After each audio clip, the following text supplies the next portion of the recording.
Like a phoenix rising from the ashes. It's America's oldest, blindest podcast, The Pod People. I'm Matisse Van Rossum, and I'm a fucking Navy SEAL.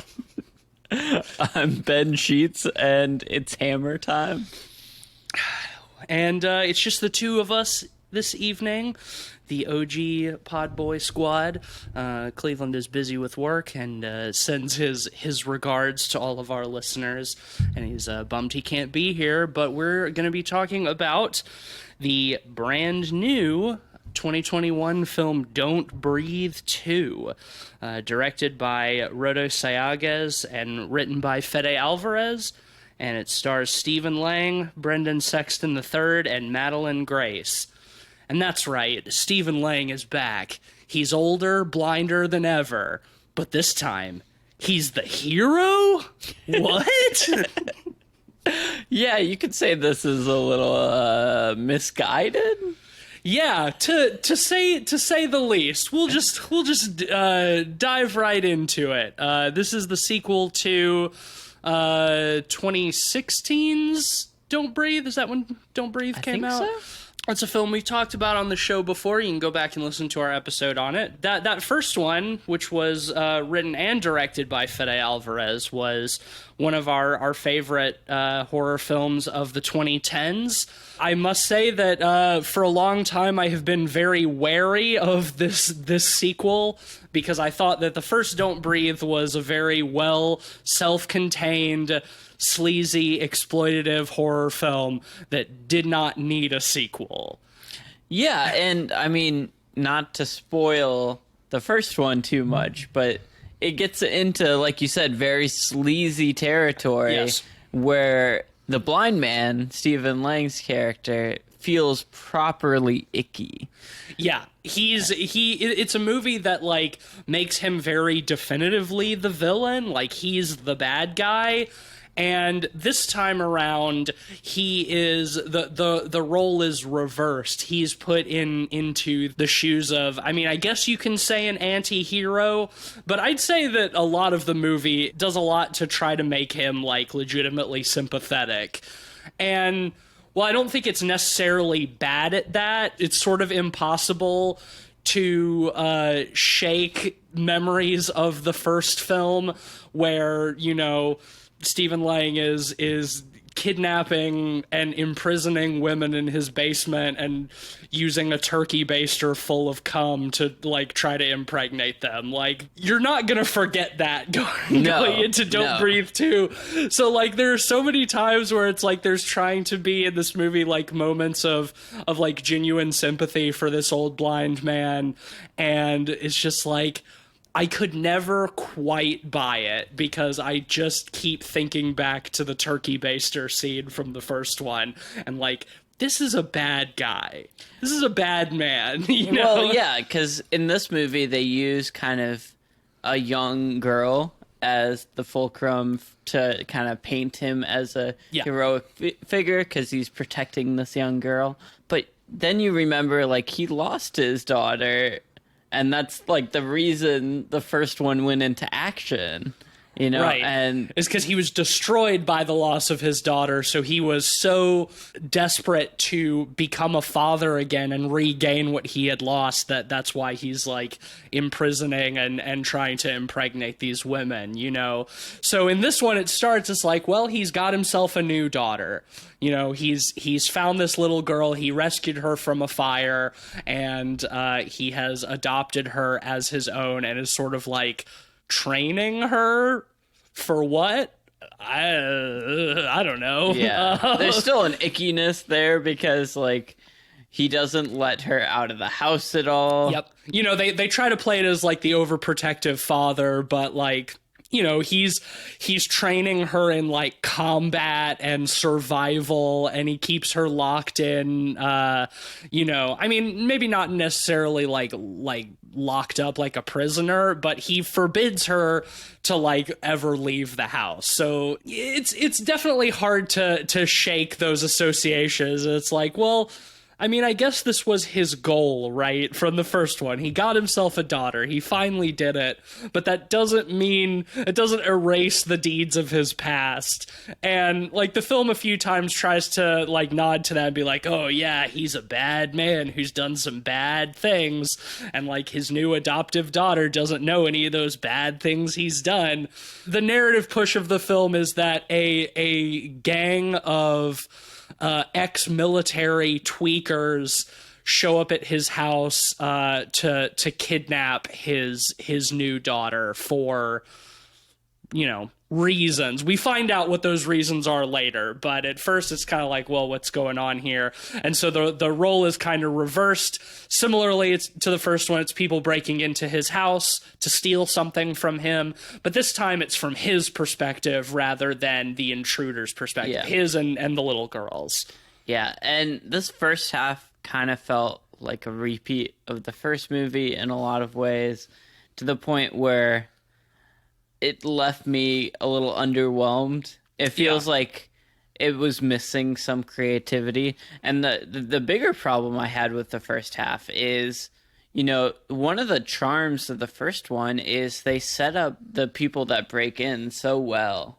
Yeah. Right? Like, those are fleshed out characters that you're rooting for. And because this one is from the perspective of the blind man, like, the characters that are breaking in, at least in the first half, feel very one-dimensional. Yeah. Villainous. Yep. I don't know. It just felt like... Well, yeah, the problem is that sort of by necessity to put Stephen Lang into, like, the hero's shoes, they have to kind of, like, deflate him in a lot of ways compared to how he was in the first one.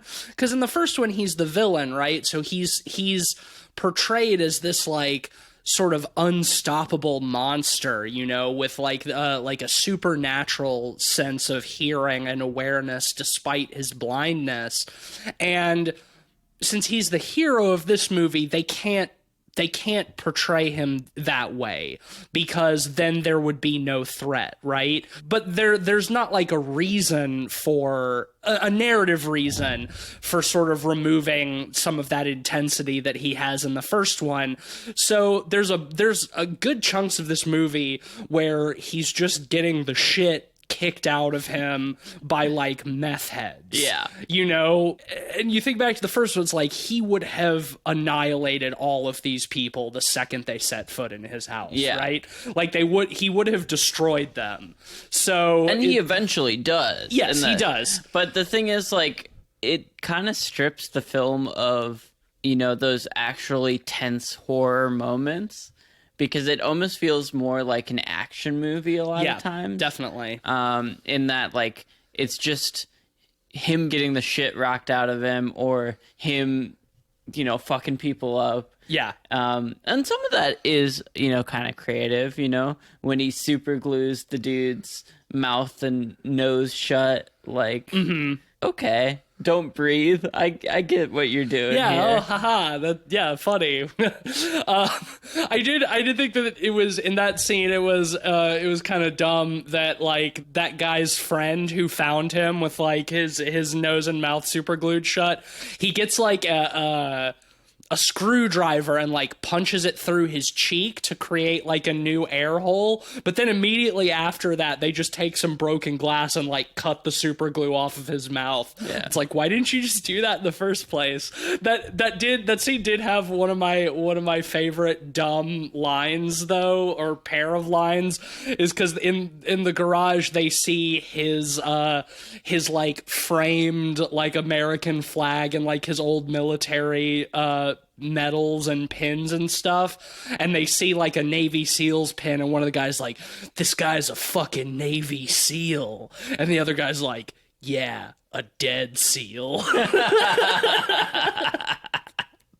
I thought it was, like, also, like, why did they make all of the tweakers, like, also ex-military? Yeah, because they make a point of that where there's, like, the gardener lady or whatever, like, stops them in the road and they're like, did you serve we did too, all of us, Iraq. It's like dishonorably discharged from a dishonorable war. That makes us honorable, right? She's like, no.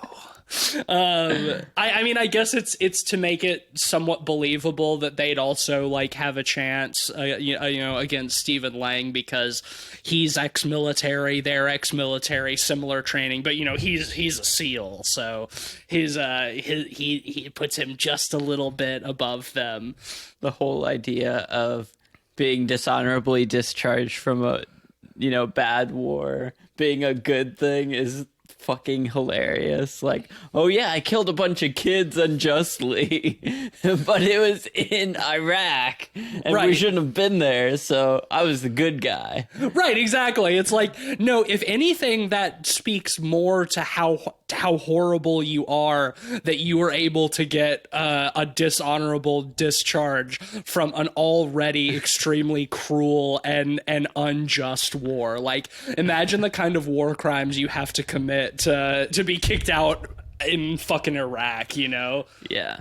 But those guys sure are bad and nasty. I thought some of the action in the first half was kind of fun. The set pieces can be kind of fun. Again, it's very action-y, kind of schlock.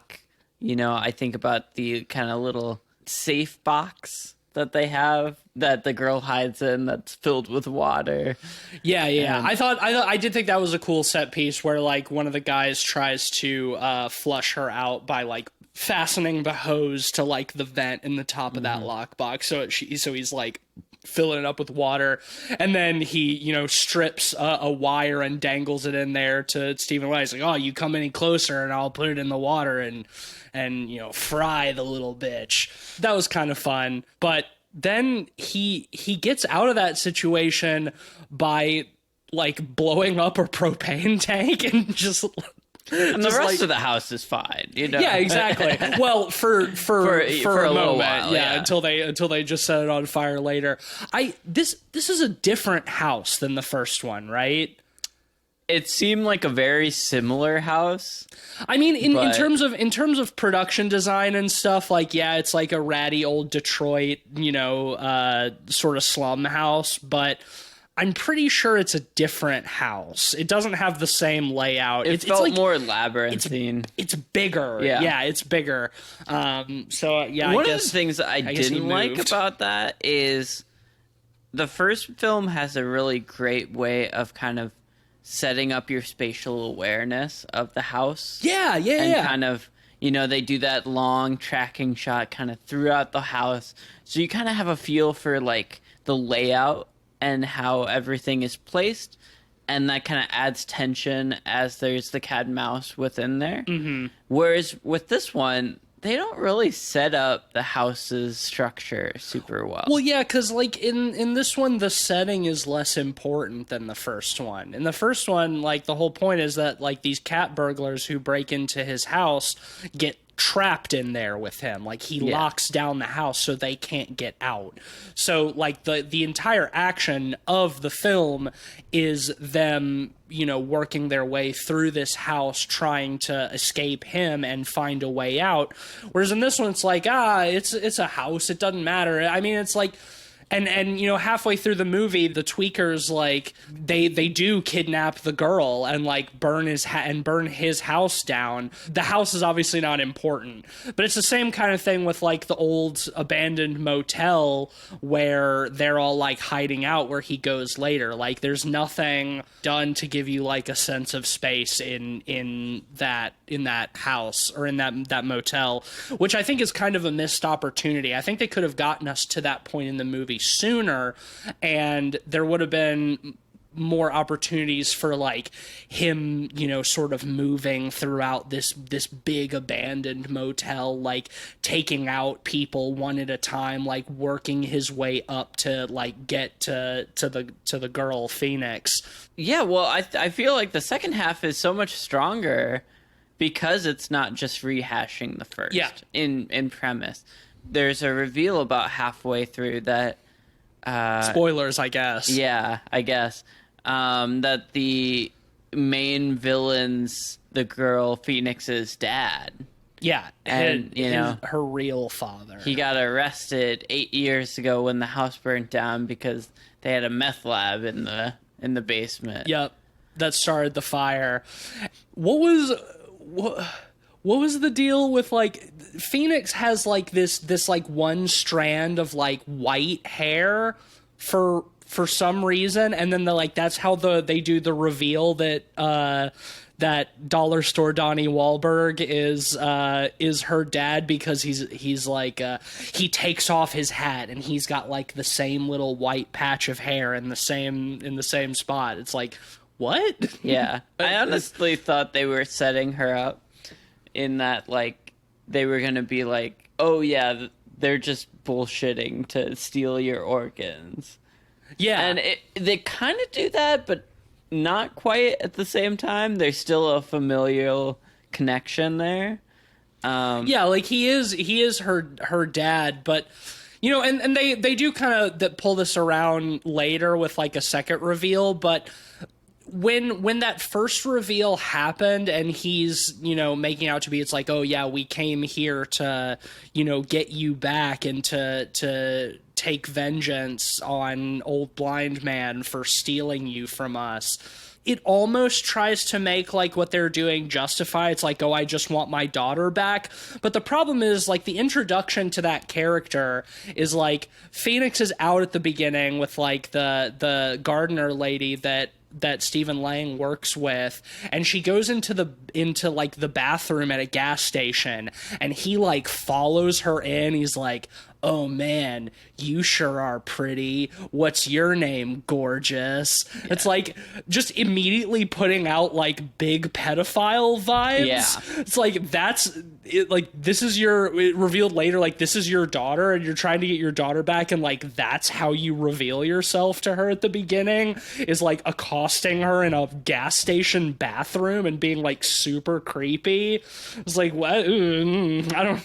I know it's trying to sort of carry on the first film's like sleazy legacy. It's like the whole setting of this movie, it's Detroit, so it's run down and everything's got a layer of grime to it. Yeah. So. I did think it was funny that like right before that scene when she like goes to like the most miserable looking playground that anybody's ever seen, and there's just like a bunch of sad kids like sitting from a shelter. Yeah, from the like children's shelter next door, and there's just like a bunch of sad kids like sitting on the carousel like moping, and then she like takes an electric scooter and puts the wheel on the carousel and makes it spin, and they're like, oh yeah, this is so much fun, this is the most fun we've ever had, spinning around on this carousel, okay, bye. And then like later at night she's sitting back at the house and she's got like a brochure for like this absolutely run down looking like depressing children's shelter, and she's like, a fresh start, a new home. Like she's like pining to like leave granted, I'm sure fairly miserable existence living with Stephen Lang in this nasty old house, but like her aspiration is for like an equally depressing and like run down, probably underfunded and understaffed like children's shelter. Like I don't know if that's supposed to be like the film trying to be like, man, this is how bad her life really is, that like even that looks like a better life to her. She just wants friends that bad. But it's just like, ooh, you should have higher aspirations, little girl. I'm sorry. It's Detroit. I mean, how much can you hope for in Detroit? Yeah, move to Wisconsin. That's what you can aspire to. But yeah, I think it really picks up in a major way once they take her to the motel. Yeah. They burn the house down. The blind man, manages to escape. Well, importantly, and I did really like this touch, before they set the house on fire, they like send in a dog after him. They like let it sniff his blood and like send it in to attack him so they can make their escape. And, he manages to like corner the dog in the attic and like use like an old wire mattress frame to sort of like cage it so it can't attack him. But then they set the house on fire. One of the guys is like, hey man, your dog's in there. And Dollar Store Donnie is like, oh, that dog is dead. I don't care. But then, like, when the house is on fire, like, Stephen Lang goes back and frees the dog, and then the dog is friends with him. Then, because they kill his Rottweiler shortly before that, and that's supposed to be like another like I think sympathetic moment is like, oh, they kill his dog, but once again, I remember the first movie. Like, this is the dog that he, like, sicks on people to, like, tear them apart and stuff. You know, it's the same dog that, like, that we have the great scene with the protagonist in the car, you know, and then she manages to lock the dog in the trunk. Like, it's the same big, nasty Rottweiler. And then they kill the dog at the beginning of this one, and there's a scene of him like going out into the woods and like finding the dog's body and like crying over it. And it's like, okay, like, yeah, it's sad they killed your dog, but I remember you and your dog from the last movie, dog. I remember. It hasn't been that long. Yeah. You know?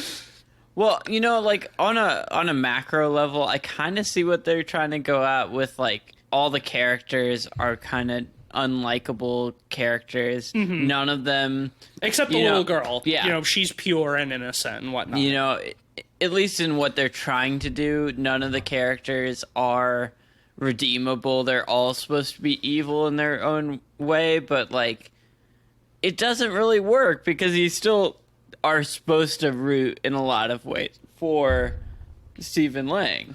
Yeah, well, because out of all of the bad people in the movie, he has the most quote-unquote like good motives because he's trying to save his adopted daughter.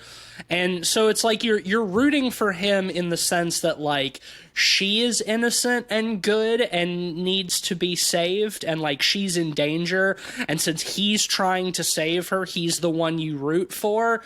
But he doesn't really work as a hero because once again, he was a monster in the first movie. Yeah, well, and I when they announced this sequel, and I've always kind of given it the side eye, but I always assumed that he was going to reprise his role as the villain. Yeah. And it was going to be another case of, you know, like for some reason or another, like him stalking and hunting, you know, some people who have sort of run afoul of him in like maybe a new locale. But I never anticipated that like he was going to be the one you're supposed to root for. And I think that it would have worked. This movie would have worked much better if it had been unrelated to Don't Breathe.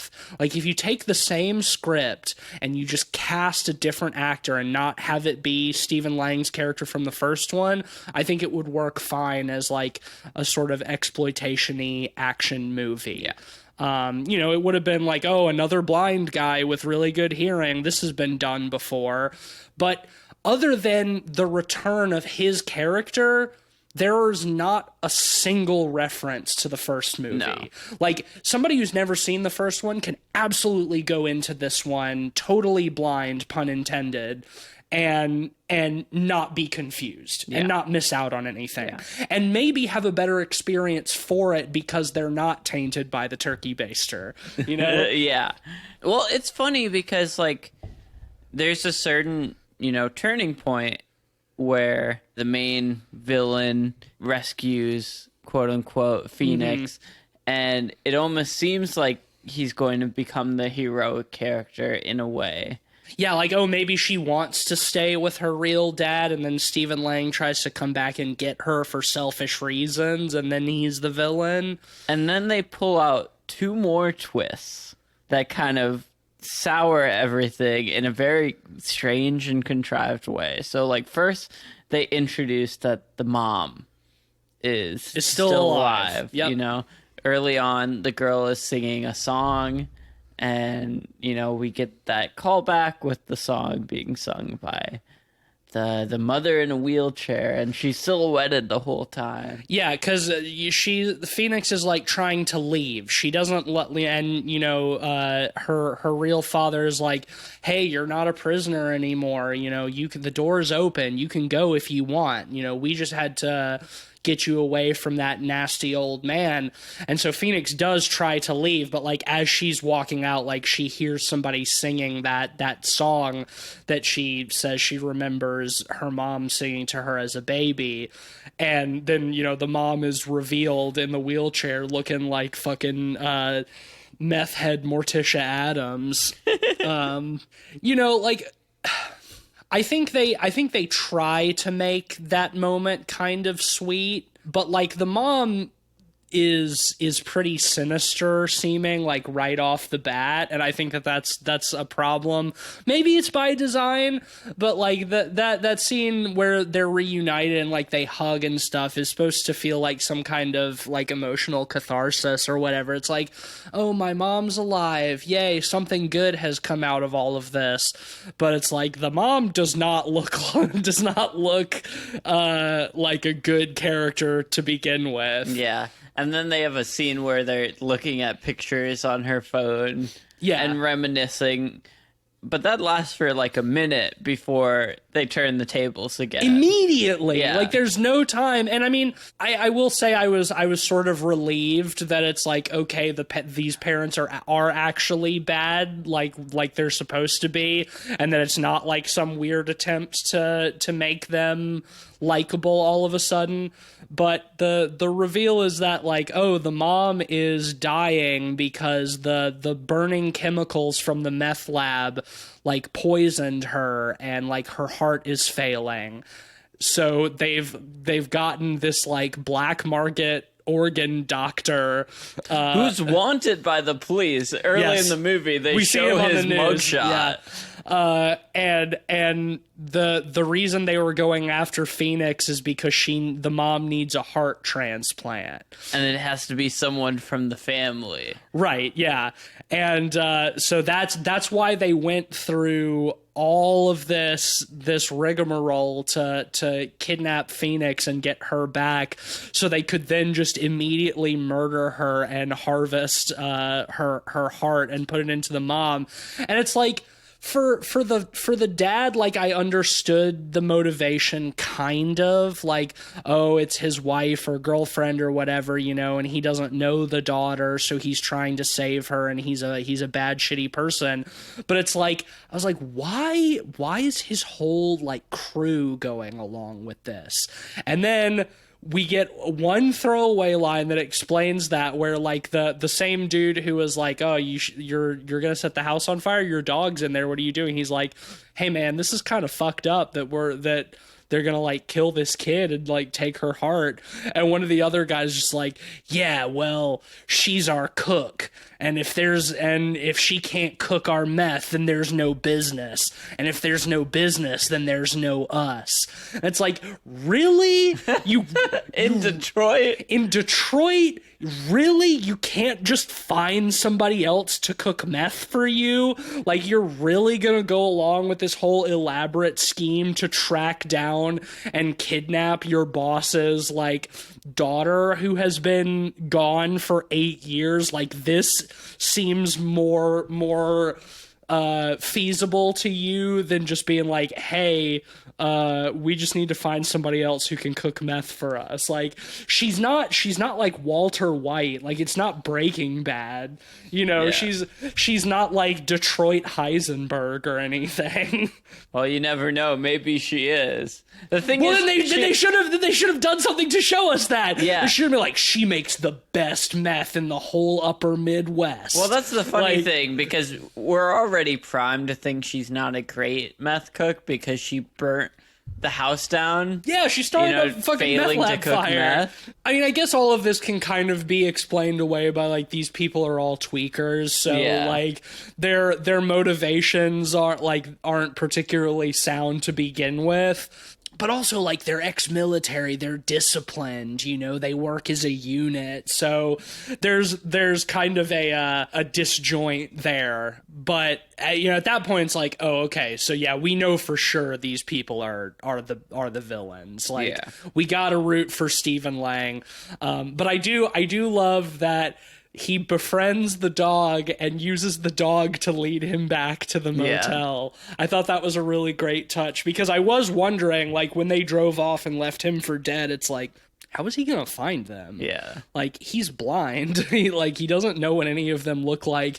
I almost thought they were going to do, like, some crazy shit. He was going to, like, sniff his way back to, like, just going to wander all over the city sniffing until he got a whiff of their meth or whatever. I was half ready for him to try to drive blind. Oh, man. Well, yeah, because he finds, like, the florist's van, and... like I thought for a second too, I'm like, is he gonna get behind the wheel?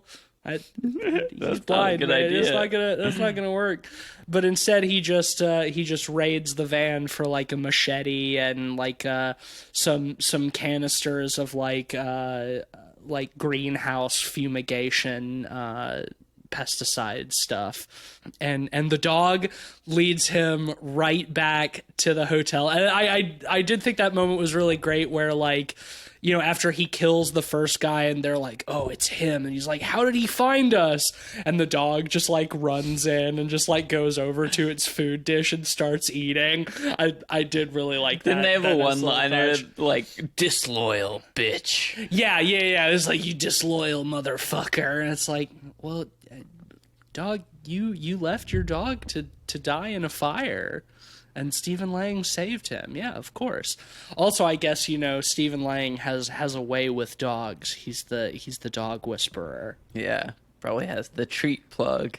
Best treats in Detroit. Yep, keeps them in his pocket. Yeah, well, I found all of that stuff like gloriously and wonderfully contrived in a very fun and exploitative way. They drug the girl with like tainted orange juice and knock her out, and then she wakes up because they have to have her, you know, conscious to take out her heart, I guess, for some reason, because when they're putting an 11-year-old's heart in a tweaker's body, it's got to be in a live heart, because she can't be dead.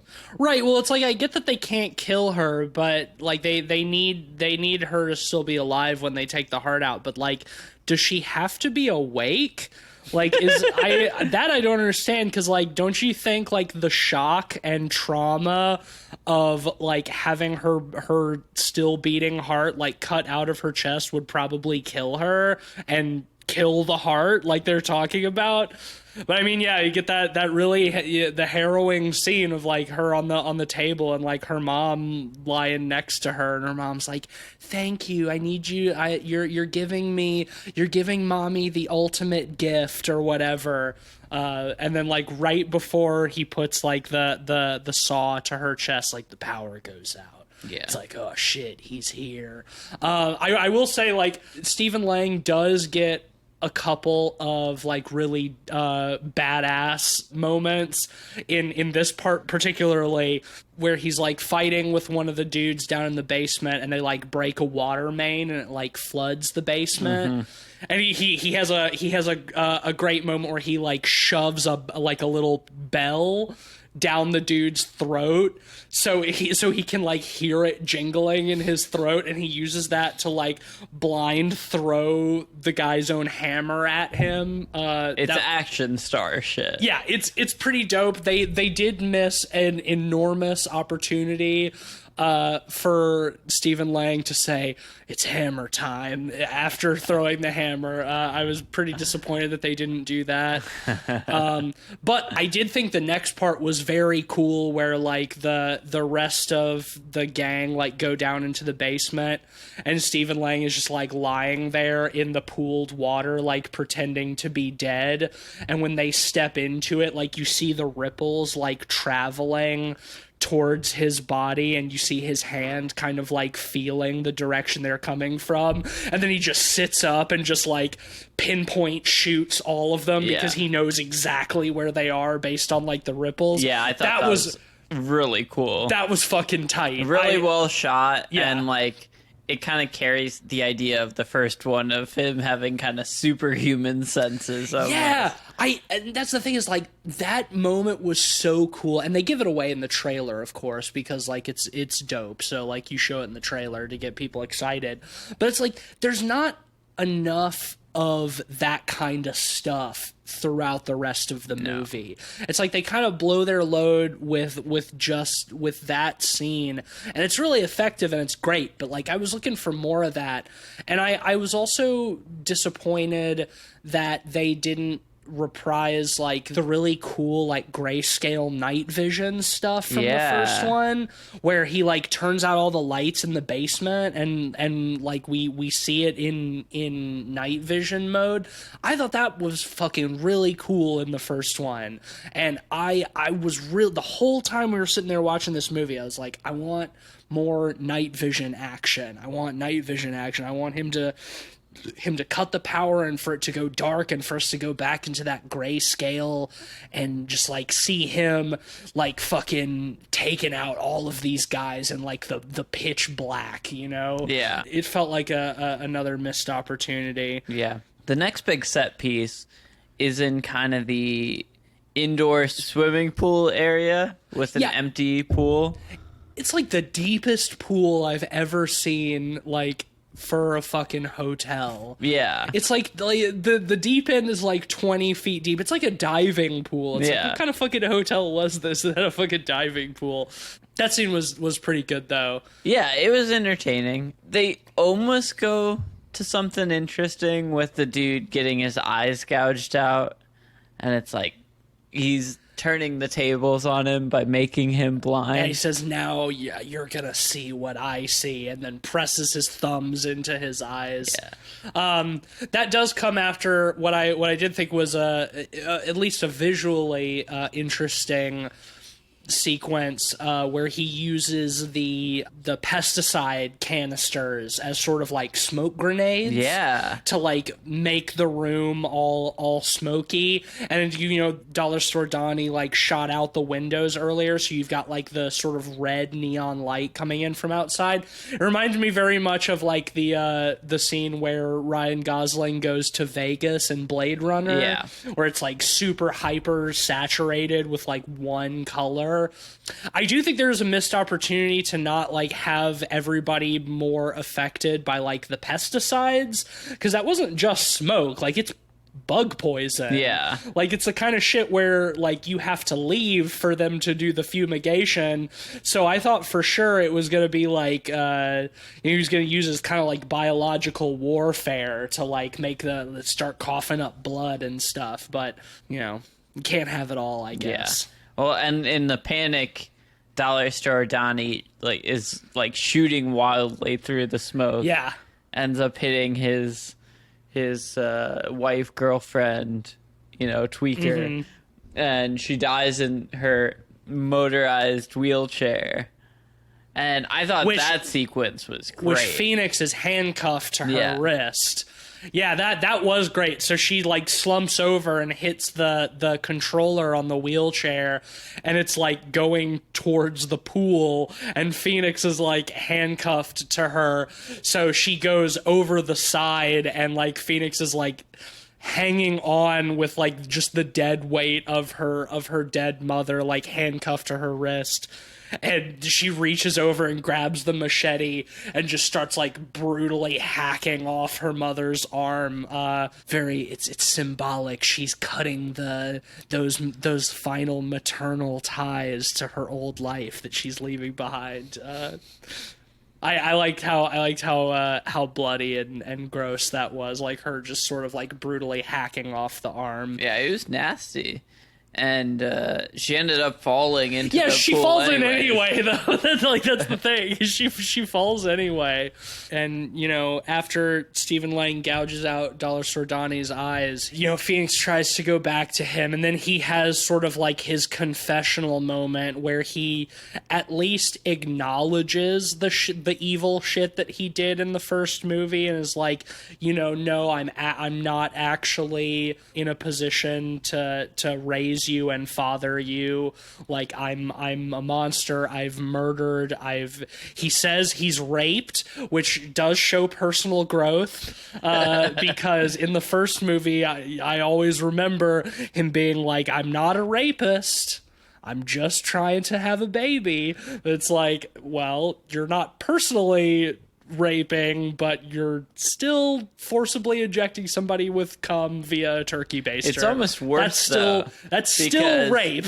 It's almost worse because if he doesn't think that's rape, and now he's calling himself a rapist. Oh yeah, what has he actually done? I think it's probably just like him acknowledging that the stuff he did in the previous movie is not justified, but at the same time, like, it feels too little too late at this point. Yeah. It's like, what's the point, really? Mm-hmm. And Dollar Store Donnie turns out to not be dead, and comes up behind him and stabs him with a screwdriver, and is about to, or no, it is a knife, actually. Yeah, he stabs him with a knife, and he's about to cut his throat, and then Phoenix comes up behind him and impales him with the machete, thereby choosing one father over the other, one monster over another monster. But it, of course, ends up being too late, and there's a really, really fucking hokey moment where, she's, like, trying to put pressure on Stephen Lang's wound, and he, like, pulls her hands off, and she's like, no, please, I can help you. And he says, you already did. And dies in her arms. It's like, oh, by getting to be a father again, he is saved, he is redeemed. But not really. Not really. But not for real, though, And I mean, we're redeemed as an audience because there's not going to be a Don't Breathe 3, but I would not bank on that, honestly.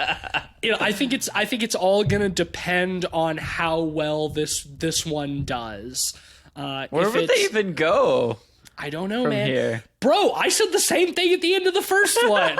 I said, how are they going to make a sequel after this? And they fucking did. So, like, it seems like he died in this one, but it also seemed like he died in the first one. I mean, at least in the first one, they do show on the news that, like, he did survive. It's gonna be Robo-Blind, man. Something. Something. They make him a cyborg, but don't give him cybernetic eyes. No, because sight at this point would be a weakness for him. He's more powerful without it. We've given you a new body. We've given you cybernetic enhancements to make you stronger, faster. We've enhanced your hearing, but we didn't give you sight because you've lived without it for so long. Being able to see now would just be a weakness. You're stronger without it. They give him sonar, but like the style of like dolphins, where he has to like he echolocates. Yeah. Okay, now I'm kind of on board for Don't Breathe 3. If they turn Stephen Lang into an echolocating cyborg, then maybe I'm okay with it. We'll see. But yeah, the film ends with Phoenix getting exactly what she wants. She goes to that sad, depressing children's shelter and is like, do you have room for one more? And one of the girls is like, yeah, I think we can probably fit one more. And is like, what's your name? And she has a moment where she stops and thinks, like, which name is she going to give them? Is she going to tell them her real name that her birth parents named her? Or is she going to say that her name is what her blind father gave her? And she says, Phoenix. So, I found that so hokey. Yeah, bro. It's like, Phoenix, cut to credits. Yeah, exactly. Don't breathe, too. It's like the credits were, like, showing, like, stills of, like, set pieces from the movie with just, like, credits over them. Like, it shows, like, the basement and then the house and then, like, the motel. It's like, what's going on here? It feels kind of like they kind of just dumped this movie out in theaters. I feel like it didn't get a lot of hype. No, I didn't even it totally snuck up on me because, like, I think we started seeing we saw the first preview for this thing like a month ago or so, maybe a little over a month, and it's like all of a sudden Don't Breathe 2 is here. Whoa, okay. And it just feels like another one. And not as interesting as the first one. Yeah, I don't know if you've seen the poster, but the poster looks really thrown together. It does. And it's really stark because, like, the first one has an incredible poster. Iconic, I would say, at this point. Yeah. What's odd is, like, despite that, like, our theater was packed. Yeah. And I'm sure this movie is doing pretty well. So I mean, it's opening weekend, at the moment when we're recording this. So, I mean, it's I'm sure plenty of people are going to see it. Whether it will be as successful as the first one, I don't even really know how overall successful the first one is. The first one feels more like a cult film to me than anything else. Yeah. But yeah, this one just felt like sort of a lazy continuation of a story that didn't need to be continued. And I think it would have been more interesting if it had just been its own thing and not a Don't Breathe sequel. Yeah. I found it a very okay movie. It wasn't particularly boring. Like I was well enough engaged with it. And it was shot well. And it was shot well, yeah. But I mean, it was devoid of so many of the interesting, cool gimmicks that made the first one like something really special. Yeah. It lost a lot of that. And also, like, I don't feel like it lives up to its title either, Like, the first one, Don't Breathe, is like, yeah, this dude's hearing is so good that, like, you have to hold your breath or because he can hear where you are from when you're breathing. And it's like this... He just felt deflated. He in this movie he felt more just like an old blind man. Like there's none of that play with like actually having to hold your breath to hide from him or whatever. I don't know. It just felt like kind of a generic sort of like action movie with some interesting like exploitation flavor, but not as cool as the first one. Yeah, why don't you throw a rating on that? Yeah, I was going to. I'm feeling a 3 out of 5 on this one. It's okay. I didn't hate it, but I don't feel like I'm ever gonna really have much of a desire to go back and watch it again because the first one exists. Yeah. If I want to see this character and I want to, explore these ideas, I'm just gonna watch the better one of the two. Yeah. Like, this is like the epitome for me of like a streaming service movie. Yeah. Like, well said. Don't go to the theater to see this, but maybe if you have extra time on your hands, maybe see it streaming. It's not incompetently made. It's fine. It's well shot, it's properly exploitative and sleazy and fun in the second half. But ultimately, like, the tense as hell kind of core of the original is missing, and it's replaced with sort of an action horror type of thing. It almost feels like going from Alien to Aliens. But the thing is, instead of Ridley Scott to James Cameron, it's Fede Alvarez to some other dude.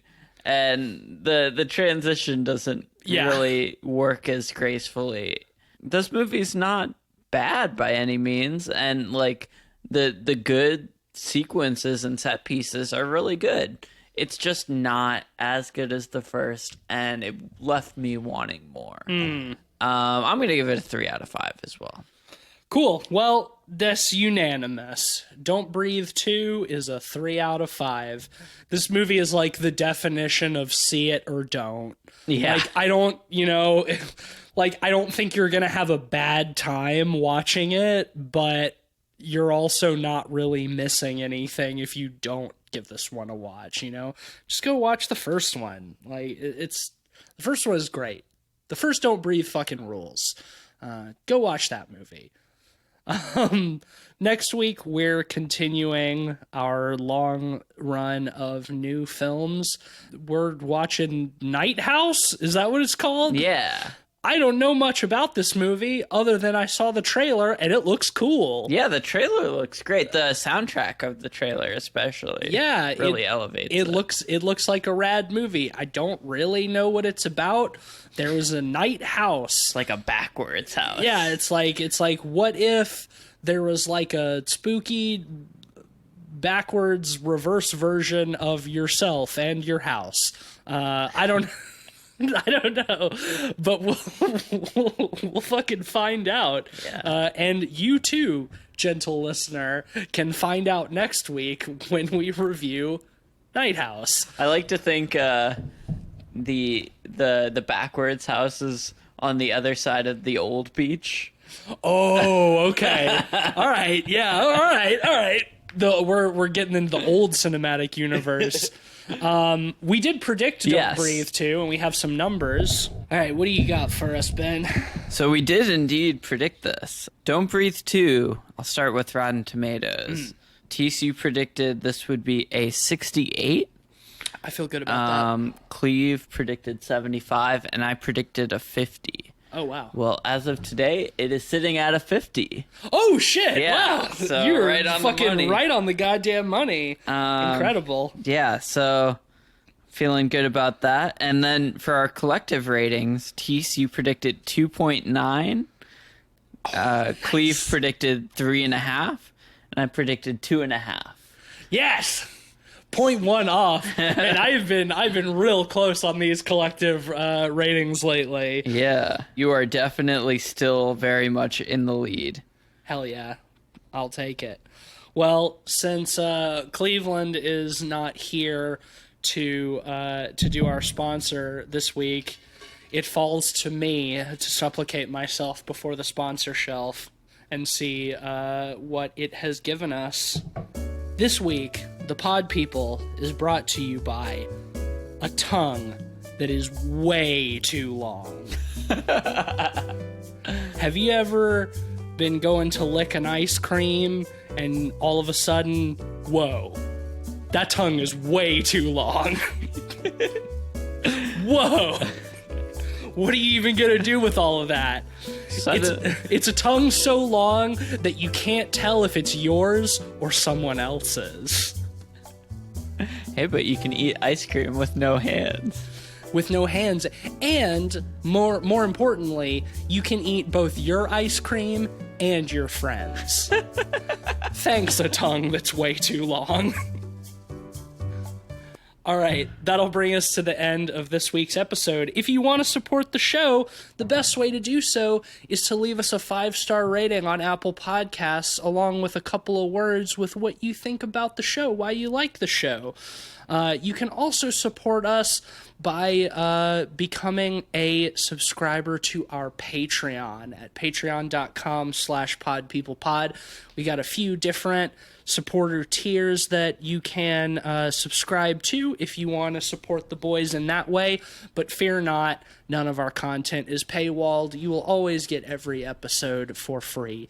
But on the note of our Patreon, give a special shout out to our honorary pod boys, Sam Simon and Sarah Morris. We appreciate y'all's contributions, and we wouldn't be able to do what we do without you fine folks, as well as the rest of our listeners.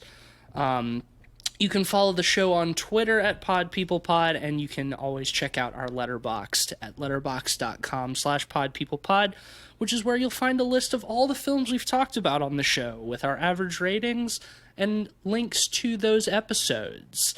I'm on Twitter at SomeSpookySnake. And I'm on Twitter at Mr. Sheets. Do we want to just cut in Cleveland's plugs at like 1.25 speed here. Well, I'll just do the honors. You can follow the Light Arc Studio Twitter account, which is run by our boy Cleve at Light Arc Studio on Twitter. We just put out this past week. We just put out a trailer for the next chapter of our game. It Stares Back. This new chapter is called The Drowned Queen, and will be coming soon. But you can see the trailer on YouTube, on our Twitter page. You can join our Discord, and you can find links to all of that at our website, lightarcstudio.com. And if you want some art done for you, you can always patronize Cleveland by searching for his name, Cleveland Mosier, at ArtStation, and hit him up to do some art for you. He might do it, maybe not, but we'll see. All right, that will do it for us this week.